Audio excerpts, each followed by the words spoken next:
this video, we'll be explaining the user interface for Autodesk Mudbox.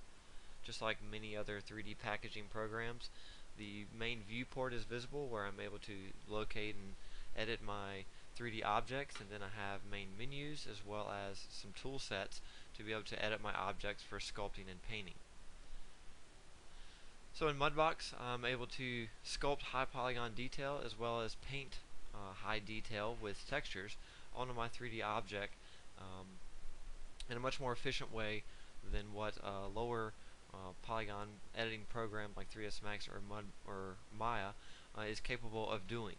So I have many more options of sculpting and painting, and the program can actually handle much more than what those smaller programs can do. So it's mainly a sculpting and painting program. The main user interface has the largest screen is the viewport area, the 3D view.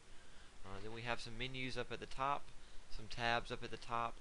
On the right side we have another menu, and on the bottom we have our major tool sets. So we'll go around and talk about the different sections now.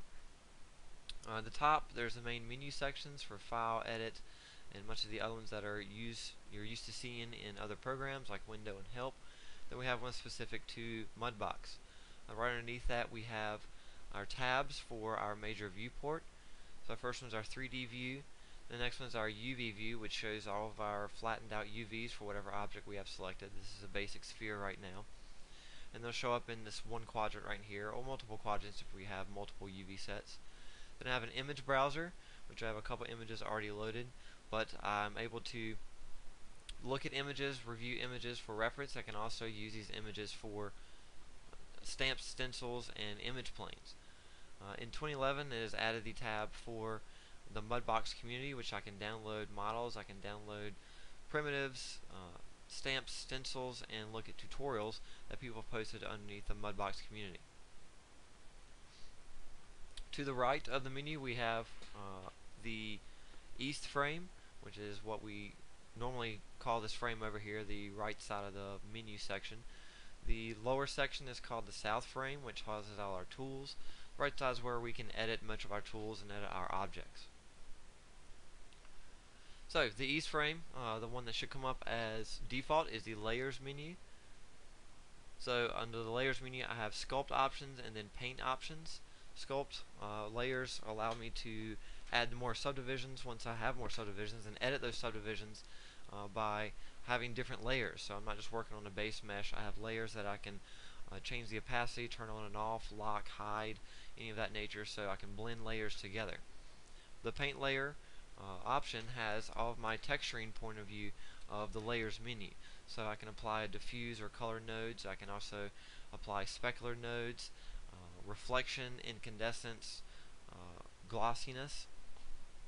Underneath the layers menu and any of the other menus underneath the east frame is the properties menu. It allows me to see all of my options for whatever tool I have selected, or for whatever sculpt layers or objects I have selected. To the right is the object list, which shows me everything that's in my scene. It shows me all of my cameras, my perspective, top, side, and front. Any lights that I have, it has one light as default. My default material or any other materials that I have. Then any object. So if I select an object, it'll show me that object. If I select a material or a camera or something like that, it'll show me the options or the properties for that camera. To the right of that is the Viewport Filters. This is used for actually rendering in Mudbox. I don't actually have to click a render button. It renders automatically in the viewport. So I can change depth of field by coming in here and changing the actual options or the parameters for the depth of field. So I can really have more realistic base renders, or I can choose maybe non-photorealistic renders and have more of a cartoony type of render. So those are options. I can turn them on and off and edit the properties for the viewport filters. The south frame down here is where I have all of my tools. I have sculpt tools, I have paint tools, pose tools, and select and move tools. So once I come over here and subdivide my geometry, I can go to mesh, add new subdivision level, or keyboard shortcut Shift D, and now I can come with my sculpt tool and sculpt geometry on here. So I can actually have stamps on and off. I can change my strength, pull that in or out. So those are sculpt tools. Paint tools are for painting, which I would have to create a paint layer for this.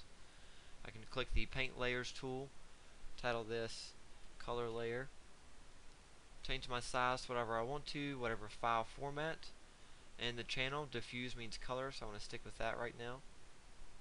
So I can select the paint tool and actually paint on a texture with a basic color, or I could use some of the other options over here with actually using images as stamps or stencils.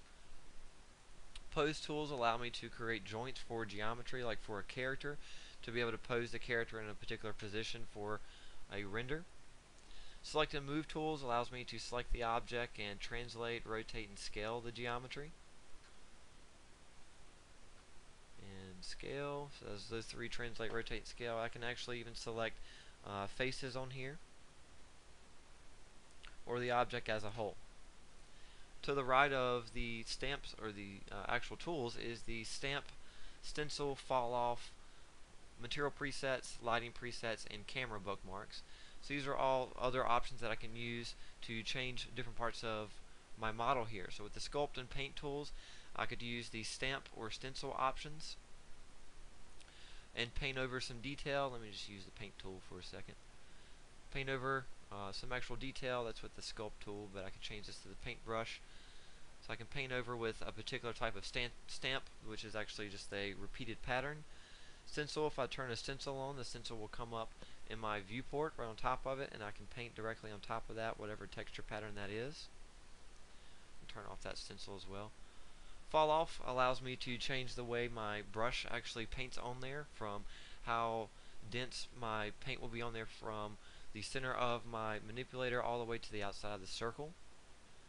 Material presets changes the material, the way the actual object looks. So I can change the material base for it. Lighting presets changes the actual lighting. And it says remove all lighting from the scene, which that's fine. And it'll add different lighting onto my scene. Then camera bookmarks allows me to save my camera at different views. So I can title this front view. And I can move my camera around, and I can create another camera view, side view. Then I can quickly go back and forth between those camera bookmarks. From the menus up at the top, I can choose edit options, select, invert, freeze, unlock, hide. Create is where I can create all of my different menus or my different objects. Cameras, lights, materials, even selection sets.